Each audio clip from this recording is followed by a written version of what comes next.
حضور پاک صلی اللہ علیہ وسلم کی مجلس میں آپ نے اعلان فرمایا کہ جنتی دنیا میں دیکھنا چاہتے ہو؟ صحابہ نے کہا کہ رسول اللہ کون ہوگا جو دنیا میں جنت کی بشارت ملے اور دیکھنا نہ چاہے؟ تو حضور پاک صلی اللہ علیہ وسلم نے فرمایا پیچھے مڑ کر دیکھو تمہارا بھائی آ رہا ہے۔ جب پیچھے مڑ کر دیکھا تو ایک صحابی آ رہے تھے جو لیٹ ہو گئے تھے، دربار رسول میں پہنچے، بیٹھ گئے۔ دوسرے دن بھی یہ اعلان ہوا کہ جنتی دیکھنا چاہتے ہو؟ صحابہ نے سوچا آج کوئی دوسرا آدمی ہوگا جس کی طرف اشارہ ہوگا، تو حضور نے فرمایا پیچھے مڑ کر دیکھو تمہارا بھائی آ رہا ہے۔ تو دیکھا وہی صحابی آ رہے تھے جو پہلے دن آ رہے تھے۔ تیسرے دن بھی اللہ کے رسول نے اعلان کیا کہ جنتی دیکھنا چاہتے ہو؟ تو صحابہ نے سوچا آج کوئی دوسرے کی طرف اشارہ فرمائیں گے، لیکن تیسرے دن بھی حضور پاک صلی اللہ علیہ وسلم نے فرمایا وہ پیچھے مڑ کر دیکھو تمہارا بھائی آ رہا ہے، یہ دنیا میں جنتی ہے، میں بشارت دیتا ہوں۔ رسول اللہ صلی اللہ علیہ وسلم صحابہ کی مبارک جماعت کو بٹھا کر جب گواہی دے کہ یہ آدمی جنتی ہے تو اس کے جنتی ہونے میں کوئی شک ہے؟ نہیں ہے۔ تو جب صحابہ نے مڑ کے دیکھا وہی صحابی آ رہے تھے جو پہلے اور دوسرے دن، 3 دن تک ایک صحابی کی طرف اشارہ کر کے جناب رسول پاک صلی اللہ علیہ وسلم نے کہا کہ یہ دنیا میں جنتی ہے۔ دیکھیے دل کا کتنا عجیب معاملہ ہے، ذرا اندازہ لگائیے آپ، یہ دنیا میں جنتی ہے۔ 3 دن تک حضور پاک صلی اللہ علیہ وسلم نے اشارہ کر کے فرمایا۔ صحابہ کا مشورہ ہوا کہ ان کی نیکی دیکھی جائے، ان کی عبادت دیکھی جائے، کون سی نیکی کون سی عبادت، کیا عمل کرتے ہیں جس کی بنیاد پر حضور پاک صلی اللہ علیہ وسلم نے اپنی زبان مقدس سے جنتی ہونے کی بشارت دی ہے۔ ایک صحابی ان کے پیچھے گئے، 3 دن ان کے گھر میں، مختصر کر کے بتا رہا ہوں، 3 دن ان کے گھر میں رہے، دن رات کی عبادت دیکھتے رہے۔ وہ جنگل کو گئے لکڑی کاٹنے، یہ بھی گئے، وہ بازار کو گئے سودا لانے، یہ بھی گئے، وہ مسجد کو گئے نماز پڑھنے، یہ بھی گئے، تہجد میں وہ بھی اٹھے، یہ بھی اٹھے، کوئی ایسا عمل نظر نہیں آیا۔ تو صحابہ نے تو انہوں نے کہا کہ 3 دن ہو گیا ہے، مجھے زیادہ دن رہنا نہیں ہے، لیکن میں آیا تھا یہ دیکھنے کہ آپ کا کون سا عمل، کون سی نیکی، کون سی عبادت ایسی ہے جس کی بنیاد پر حضور پاک صلی اللہ علیہ وسلم نے 3 دن تک آپ کی طرف اشارہ کر کے فرمایا کہ آپ جنتی ہیں، ذرا بتائیے تو صحیح۔ انہوں نے رونے لگے صحابی اور کہنے لگے کہ جی میں نیا مسلمان ہوں، اللہ کے رسول نے میرا دل رکھنے کے لیے ایسا کہہ دیا ہو، ورنہ میرے پاس تو کوئی ایسی نیکی نہیں ہے میرے بھائی۔ ایک نیکی ہے جس کو کوئی دیکھ نہیں سکتا، اور وہ نیکی یہ ہے کہ جب میں رات کو سوتا ہوں تو اپنے دل میں جھانک کے دیکھتا ہوں اللہ کے کسی بندے، کسی مسلمان بھائی کی برائی میرے دل میں تو نہیں آ گئی، الحمدللہ میں اپنے دل کو پاک اور صاف پاتا ہوں۔ اور صبح اٹھتا ہوں تو ایک مرتبہ اپنے دل میں جھانک کے دیکھتا ہوں کہ اللہ کے کوئی بندے کی برائی، کسی مسلمان بھائی کی برائی میرے دل میں تو نہیں آ گئی، اللہ کا شکر ہے میں اپنے دل کو پاک اور صاف پاتا ہوں۔ تو میرے بھائیوں، وہ دونوں صحابی حضور کے دربار میں پہنچے، فرمایا کہ رسول اللہ کیا اسی عمل کی بنیاد پر آپ نے انہیں دنیا میں جنتی ہونے کی بشارت دی ہے؟ اللہ کے رسول نے تصدیق فرمائی کہ ہاں، اسی عمل کی وجہ سے میں نے اسے دنیا میں جنتی ہونے کی بشارت دی ہے۔ میرے پیاروں، میرے عزیزوں، قابل قدر علماء کرام، اچھی طرح اس بات کو غور کریں کہ دل کے صاف ہونے پر ایسی نیکی، نماز پر نہیں، روزے پر نہیں، عبادت پر نہیں، کسی اور قربانی پر نہیں، کسی اور عبادت اور نیکی پر نہیں، دل کے صاف ہونے پر اللہ کے رسول نے جنتی ہونے کی بشارت دی۔ کتنی بڑی بات ہے، دل کو پاک اور صاف رکھے امت کی طرف سے، آپ مقتدی ہیں اپنے مقتدیوں کی طرف سے، آپ علماء ہیں آپ عوام کی طرف سے، وارثین انبیاء ہیں رسول اللہ صلی اللہ علیہ وسلم کی امت کی طرف سے، دل کو پاک اور صاف رکھ کے خدمت کریں تو انشاءاللہ تعالی اللہ تبارک و تعالی اجر بھی عطا فرمائیں گے، دنیا اور آخرت کی زندگی میں عزت بھی عطا فرمائیں گے۔ ایک بات تو یہ رہی، دوسری بات یہ رہی کہ بھائی یہ جامعہ اشاعت العلوم جو ہم سب کی خدمت کرتا رہتا ہے، گاہے بگاہے علماء کرام کو، عوام کو، سب کو ساتھ لے کر چل رہا ہے، ہماری اور آپ کی ذمہ داری بنتی ہے کہ اس جامعہ کو زیادہ سے زیادہ مضبوط کریں۔ ہماری اور آپ کی ذمہ داری ہے۔ اتنے علماء کرام آئے ہیں، اگر سب اپنے اپنے علاقے کے اندر جامعہ کا تعارف کرائیں۔ میں ایک آدمی ہوں، یہاں سے لے کر جٹنی تک اللہ کا شکر ہے کہیں بھی آواز لگا دوں جامعہ اشاعت العلوم کے بارے میں، لوگ بڑھ چڑھ کے حصہ لیتے ہیں، بڑھ چڑھ کے حصہ لیتے ہیں، کہیں دقت نہیں آتی، کیونکہ ادارے نے کام کیا ہے، خدمت کی ہے۔ ساری خدمتیں ابھی مولوی افسر صاحب آپ کے سامنے گنوا کے چلے گئے کہ ایسی ایسی خدمتیں ہو رہی ہیں، کنویں بن رہے ہیں، ٹیوب ویل بن رہے ہیں، اور جو ہے مکان، کہیں پر مسجدیں، کہیں پر مکاتب، 50 مکاتب چل رہے ہیں کم از کم۔ اور اس کے علاوہ علماء کرام کو بلانا، بڑے بڑے اکابرین کو بلانا، اللہ والوں کو بلانا، ان کی زیارت کرانا، ان کی نصیحتیں سننا، گونا گو خدمات ہیں۔ صرف ادارہ نہیں ہے، ایک مشن ہے باقاعدہ امت کے اندر۔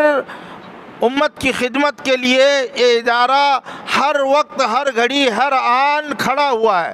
ہماری اور آپ کی ذمہ داری بنتی ہے ادارے کا اپنے اپنے علاقے میں تعارف کرائیں اور امداد بھی کرائیں۔ ہر آدمی اگر چاہے گا کہ میرے علاقے سے 10، 5، 20 ہزار روپیہ ادارے کو پہنچ جائے تو کوئی بڑی بات نہیں ہے۔ ہر بستی میں 200، 300، 100، 50 گھر مسلمانوں کے ہوتے ہیں۔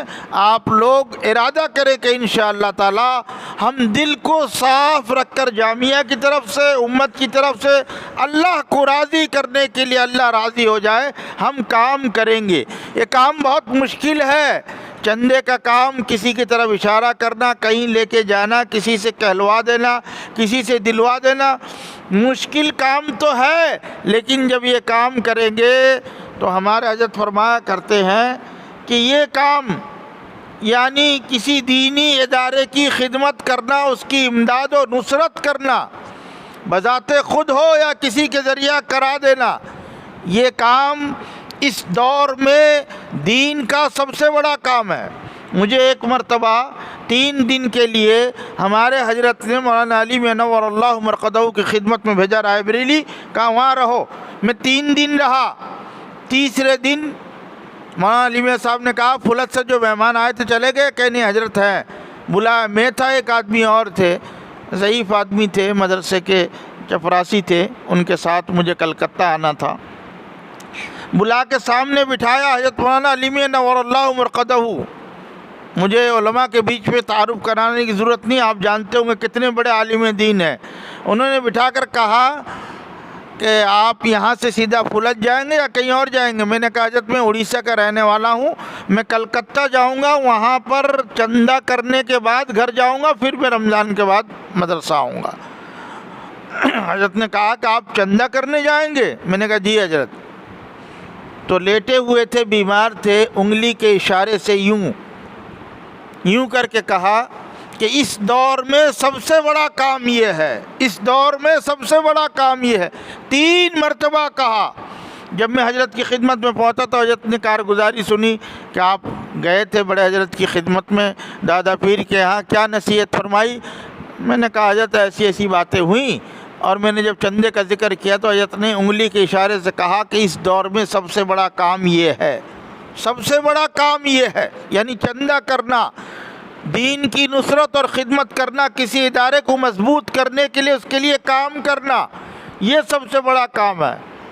تو میرے حضرت نے فرمایا، حضرت نے اس لیے اس کو بڑا کام کہا ہے کیونکہ اس کام میں عزت نفس کو داؤ پر لگانا پڑتا ہے، اپنی عزت کمانی پڑتی ہے۔ بہت پرانے تعلقات ایک مالدار آدمی سے ہے، آپ 5-10 مرتبہ کسی مدرسے والے کو لے کے چلے جائیے، اس کا چہرہ اتر جاتا ہے، تعلقات خراب ہو جاتے ہیں، لیکن آپ اس کا مائنڈ واش کیجئے، دیندار بنائیے، اس کے پاس بیٹھیے، اس کو بتائیے اہمیت کیا ہے دین کی خدمت کی۔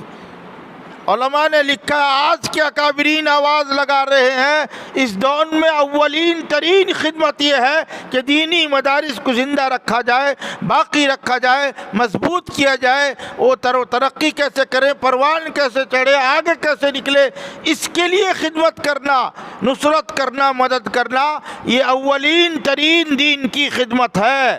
اپنے دل میں اس بات کو بٹھا کر جائیں کہ انشاءاللہ تعالی یہ اولین ترین جو خدمت ہے ہم اس میں حصہ لیں گے نا بھائی انشاءاللہ۔ ادارے کے لیے دعائیں بھی کریں. آپ اپنی نمازوں کی دعاؤں میں, تنہائی کی دعاؤں میں خوب دعائیں کریں. آج ادارہ یہاں پہنچا ہے. میں محتمیم صاحب کی راتیں دیکھا ہوں, جب کمرے میں, مسجد کے کمرے میں مدرسہ چلتا تھا اس وقت سے میں جڑا ہوا ہوں اور آج تک الحمدللہ جڑا ہوا ہوں. ہم نے دیکھی ہے راتیں, اساتذہ کی بھی دیکھی ہیں اور محتمیم صاحب کی بھی دیکھی ہیں کہ روتے تھے رات کو اٹھ کر, ہچکیاں بن جاتی تھی. ایک دور ایسا تھا 10-20 جانور 50 جانور ہم لا کے دیتے تھے. ایک دور ایسا تھا کہ یہاں پر 2-4 آدمی کو لے آتے تھے, ملا دیتے تھے تو بس بڑی بات ہو جاتی تھی. لیکن آج اللہ نے یہاں تک جو پہنچایا ہے, دل کے صاف ہونے کی بنیاد پر, اخلاص کی بنیاد پر, آنسوؤں کی بنیاد پر.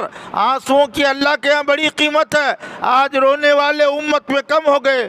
میرے بھائیو, عوام میں کیا شکایت کریں, آپ تو علماء ہیں. ہم میں سے کتنے آدمی ہیں جو راتوں کو اٹھ کر اللہ کے سامنے روتے ہیں. ایک قطرہ آنسو بہا دیا جائے تو جہنم کی آگ کو ٹھنڈا کرنے کے لیے, اللہ کے غصے کو ٹھنڈا کرنے کے لیے کافی ہے. ہم کبھی ایک قطرہ آنسو بہا کر دیکھیں کتنا دل کو سکون اور عافیت اور جو ہے چین ملتا ہے دل کو. یہ رونا اللہ کے ہاں بڑی عبادت ہے. صحابہ روتے تھے, اللہ کے رسول صلی اللہ علیہ وسلم بخشائے معصوم عن الخطا ہونے کے باوجود اتنا روتے. ماں عائشہ فرماتی ہیں کہ حضور اس قدر روتے تھے کہ آپ کے رونے کی آواز ایسی ہوتی تھی جیسے کوئی ہنڈیا پک رہی ہو آگ کے اوپر, کھدے لگنے کی آواز, خد ہو کر آپ رویا کرتے تھے. ایک مرتبہ تو حضور پاک صلی اللہ علیہ وسلم تہجد میں اٹھے اور نماز پڑھی, اس کے بعد اتنا رونا شروع کیا, ہچکیاں بند گئی, اتنا روئے. اما عائشہ فرماتی ہیں مجھے گمان ہوا کہ حضور کا روتے روتے دم نہ نکل جائے اور آج میں بیوہ نہ ہو جاؤں. اندازہ لگاؤ میرے بھائیو, اللہ کے سامنے رو, گڑ گڑاؤ. اس ادارے نے آپ کا خیال کیا ہے, ہماری اور آپ کی ذمہ داری ہے ہمارا خیال کیا ہے.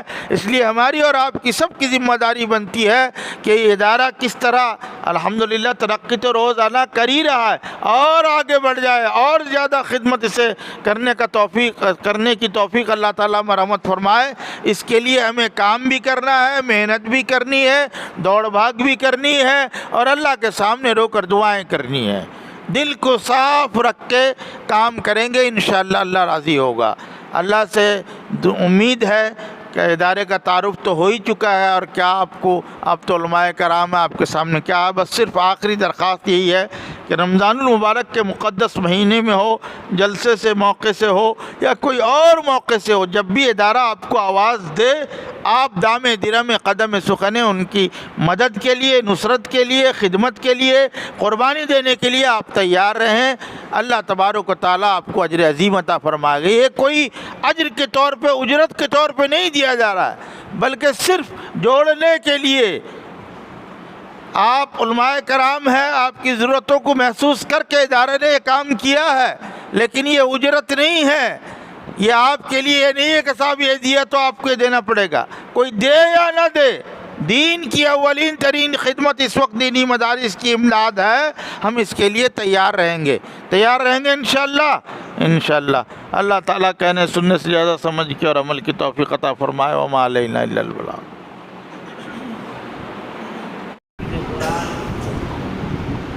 سب کچھ ہے آپ حضرات کے سامنے میں کیا بات کروں. بس ایک ہی بات, ضروری بات یہ ہے کہ دینے والے بڑے محبت سے دے رہے ہیں. تو جیسے ہم لوگ مکتب چلا رہے ہیں, آپ لوگ مکتب میں پڑھا رہے ہیں, اسی مکتب کے ناطے وہ لوگ دے رہے ہیں.